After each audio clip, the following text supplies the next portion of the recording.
could meet the majority of the vegan caloric needs in the first year in less than 4,000 square feet. So this all makes sense now. You're a vegan. I'm over here arguing with a vegan. That's why it doesn't make any doggone sense, and the arguments are all over the place. Alrighty, y'all. Today is going to be another permaculture Q&A, but it's unlike any other permaculture Q&A that I've done before on this YouTube channel. We are going to be addressing questions or concerns from one viewer in particular. Now, this guy's been leaving, well, it could be a girl too, but he's been leaving comments pretty frequently on the YouTube channel, and he doesn't seem to have much faith in the permaculture movement, which some of it I agree with, some of it I just flat out disagree with, but we're gonna go ahead and get into that today. All right, so let's get started. These are all gonna be from the same person. And I gave him like a heads up that, hey, I'm gonna respond to everything you're saying in a video, so he knows that this is gonna happen. So from Mini Mill 3304, how much land is needed in your geographic region to sustain the majority of the caloric and textile needs of an individual, a family, and a mutual assistance group?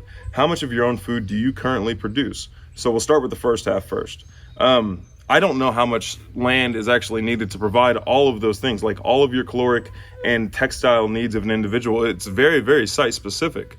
Like this is half forested, half pasture property here.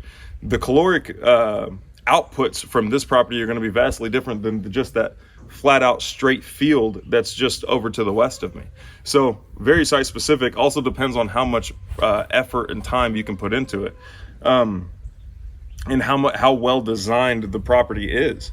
So, and then also how much of your own food do you currently produce? Not very much at all. This, and based on some of the other comments that you make, it makes it seem as if you don't know that this was an abandoned demonstration site. So I haven't even been here for a year. I haven't even been working on this place for a year yet. So I'm still trying to get the systems back in place, get the garden going again. I've yet to bring out animals or anything like that. So that's the stage I'm at right now. Right now, this is not really producing any edible food just yet, but there are food producing systems that are growing food for me right now. Like the orchard up at the top, the food forest / silvopasture up at the top. I have peach trees, I have apple trees, and I have pear trees, all with fruit on those trees. The gardens, I have, tons of food planted in the garden over there that's just waiting to grow and harvest in the future. I haven't even had a first harvest yet, so which I'm getting ahead of myself, but yeah, so that's it. I don't grow much of my own food right now, and that's not even the point of this property. The point of this property is for other people to come here, stay here, and learn how to homestead before they make that leap forward and buy land and stuff like that. They can also come out here and just see what a different design and system looks like. Now that you know that, maybe it'll change your opinion of this place, maybe not. In no other business would you expect a return on your investment a few months into the venture. That's a ridiculous thing to say. That's a ridiculous thing to expect. Next one from Mini Mill 3304. Why is cover cropping with clover so popular in the permaculture movement, especially when it breeds dependency on gas-powered tilling and requires heavy labor inputs to weed? There's more to the question, but let me address that real quick.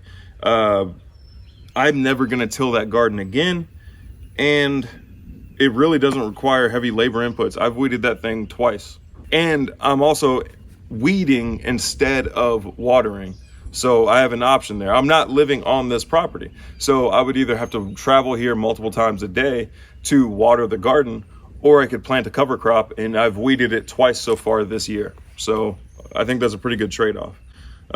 I don't understand why so many consultants promote this to beginners when bio-intensive methods, especially square foot gardening, eliminate all such competition with simple composting methods. I have no issues with bio-intensive methods or square foot gardening. I think those are awesome designs if you have the time and the presence to do those. I'm not saying one is better than the other. I'm saying depending on the situation and depending on the intended outcome, one is definitely better than the other. This system works very, very well for the situation I'm in right now. Also with bio-intensive, like square foot gardening, you do plant your plants closer together. But if you have issues with like high humidity and stuff like that, then you're going to be dealing with issues of blight. It's not going to get enough airflow, stuff like that. So it all depends on the situation you're in and the climatic factors. And then he goes on to continue, why is it that very few permaculture consultants show food production and yield comparisons? I understand why conventional gardeners and farmers have such distrust towards permaculture being a practical means to meet holistic needs. Now, if I'm going to do yield comparisons, then I would have to do both the conventional method and the permaculture method. I'm not doing that. Sorry, I'm just not going to do that. And as far as like showing your food productions, I don't know who exactly you're talking about on YouTube, but yeah, there are a bunch of YouTube homesteaders, very few permaculture designers on YouTube, but there are a bunch of YouTube homesteaders that don't show how much food that they're actually producing. And there's a couple of different reasons for that. A, it makes for a very boring video if you're constantly showing the food that you're producing. Like, how many times can you make the same video over and over again? You know what I mean? But there are a lot of fake homesteaders on YouTube. That's just what it is. Sorry, but it's once you see it, then it's easy to keep on seeing it and it's easy to weed out. So, like, a lot of you guys know who I'm talking about, like who they are. You know who the fake homesteaders are and stuff. So, yeah. Next question. All right, so next question, he says, proof. Show yields, brother. Prove it with the scientific method. Lots of dishonesty in the permaculture movements, especially by those who have monetized it. If you're arguing against the purple breathers in the permaculture movement, the communists, then yeah, I completely 100% agree with you. But there are also a lot. That doesn't mean like permaculture is bad. Just because there's bad people within permaculture and people that are trying to tweak it towards their communist ideals, doesn't mean that permaculture is bad. Like, people dishonestly use the Bible all the doggone time. Do I even need to show you what's going on in the world? Yes, just because people use the Bible incorrectly or permaculture incorrectly does not mean the Bible or permaculture is bad. It just means there are bad people using it. So keep those in mind. Show yields. I will when this place starts, when it's harvest season, dude. It's like just became May. How am I going to show you yields of the food produced on things that are still blooming? And then again, he says, looking forward to updates with actual food production yields and comparisons to conventional methods, especially potted trees that can give a beginner a few-year jump on actual needed food production. What do our brothers and sisters actually eat for the 3 to 7 year wait, depending on dwarf, semi-dwarf, etc.? Since you're so concerned about yields, let's talk about yields. I have to take the harvest and subtract the amount of time and effort and work that I've put into creating that harvest to produce a yield.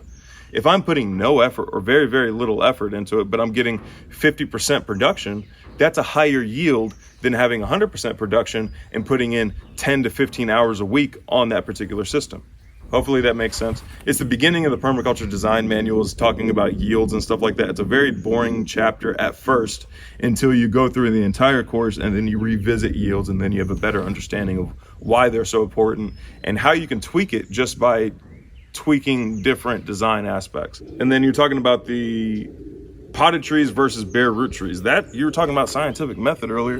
That's not even a question. Bare root trees are 100% better than the potted trees. Your potted trees are going to go through 2 transplant shocks. Once when you plant it into the ground, and another once the roots start growing past that potting soil. Why go through 2 transplanting shocks when I can plant a bare root? Your potted tree is going to go through shock and it's going to go through a delay.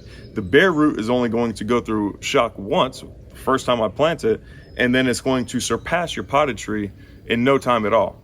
Check out Dr. Carl Whitcomb from Oklahoma State University. Next question. What is your daily caloric burn using these methodologies? How many calories are burned to dig swales, conduct 18-day composting, chop and drop, and construct hugel beds?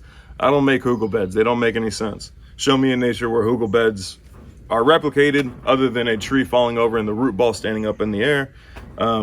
Yeah, I don't use hugel beds. Sheer, utter, total neglect. It does not work to meet real human needs. It's strategic, total, utter neglect. The stun method from Mark Shepard. Most of these, and yes, they do actually work. It creates very, very strong, resilient trees. Most of these principles are not practical and yield very little restorative caloric return. If I'm worried about caloric return, then I'm not growing if I'm worried about producing as much calories as possible for the minimum amount of calories put out, then I'm not growing. I'm going to cut that garden down by 90%. I'm not worrying about fruit trees or anything like that. I'm not growing anything other than meat. I'm going to be raising chickens, I'm going to be raising rabbits, I'm going to be raising pigs, and I'm going to be raising sheep out here. If I'm worried about the maximum calorie output on this property. Why? Because fat has 9 calories per gram versus carbs and protein that has 4 calories per gram.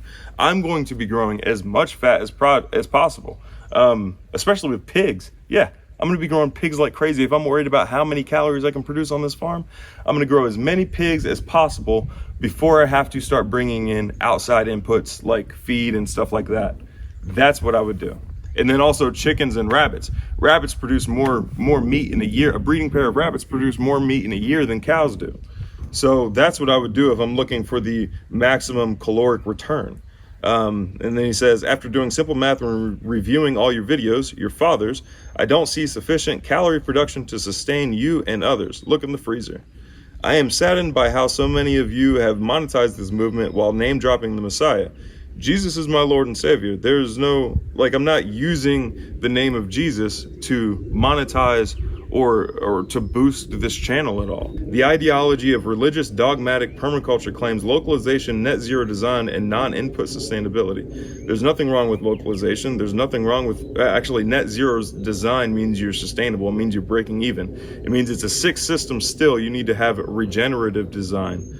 And non-input sustainability, that doesn't make any sense. You should totally use the current grid to build a new parallel grid. The goal should be trying to limit the amount of outside inputs that you need, but that just makes sense no matter what business you're in.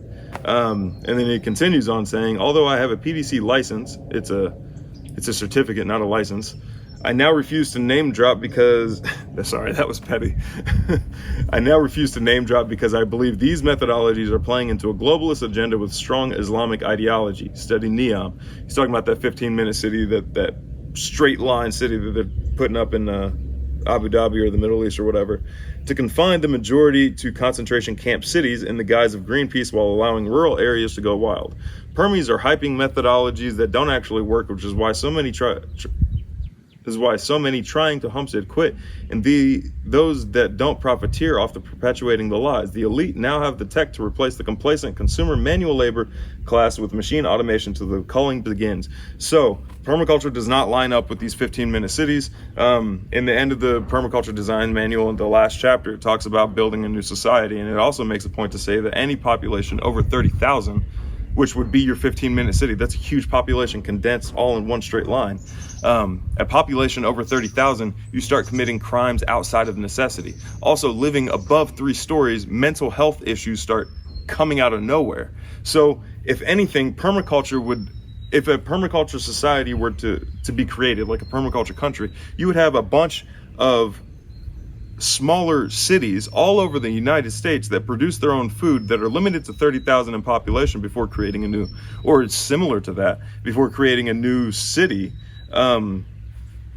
is vastly different than doing like a 15-minute glass straight line like they're doing in the Middle East. It is not, permaculture does not condone of doing a 15-minute city. Yeah, I get it. I understand that there are globalists, but I don't understand how permaculture plays into the globalist agenda unless you're going the purple breather route. You're going the communist route, basically. So that's where that would play into route. But like real, true permaculture, where the 3 ethics are people care, earth care, and return the surplus to the first 2 ethics, not fair share as the 3rd ethic.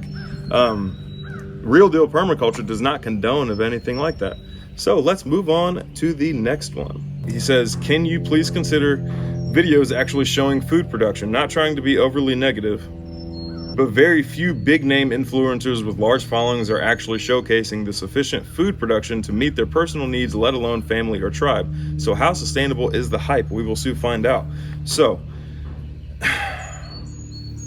I tell this to people all the time during consultations, that producing all of your own food is a very big task. That's why community is so important. That's why you need to focus on not just how much can I produce just myself, but how much community can I build?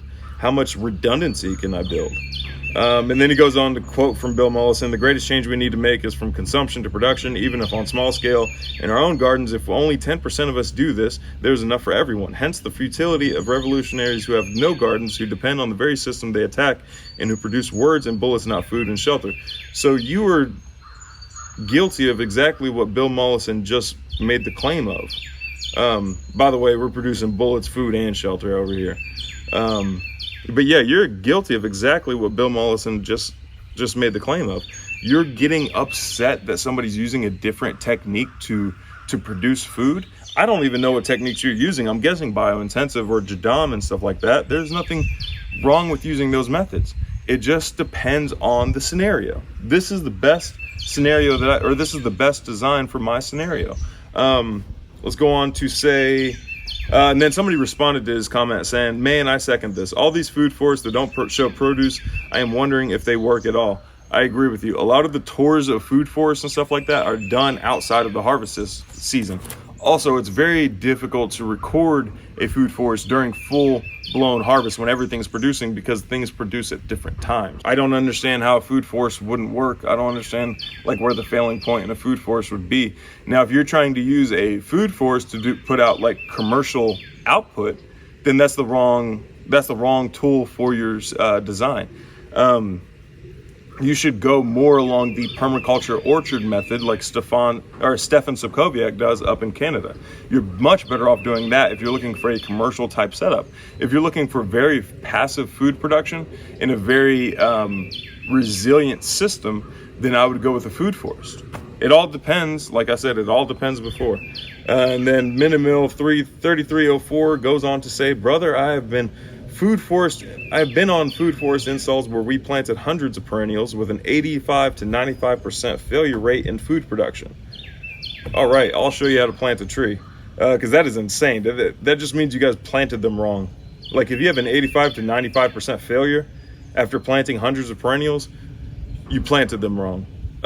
Or your soil wasn't conditioned enough, or you just did something. That's user error. That's not plant error. Not only was the PDC consultant paid to teach us racketeering principles that didn't produce, but I don't know what you're talking about there. There must be some inside baseball that nobody else knows what you're talking about. But the cost of the course would be enough for an individual to install a turnkey solution. What is your turnkey solution?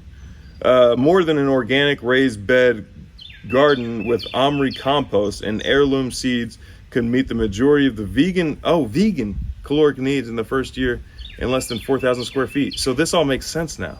You're vegan. I'm over here arguing with a vegan. That's why it doesn't make any doggone sense, and the arguments are all over the place. Not to mention the biomass after all the production would provide diverse compost ingredients, creating a closed loop system design. Can't believe I just wasted all this time arguing with a vegan. A lot of your issues are just solved by raising meat.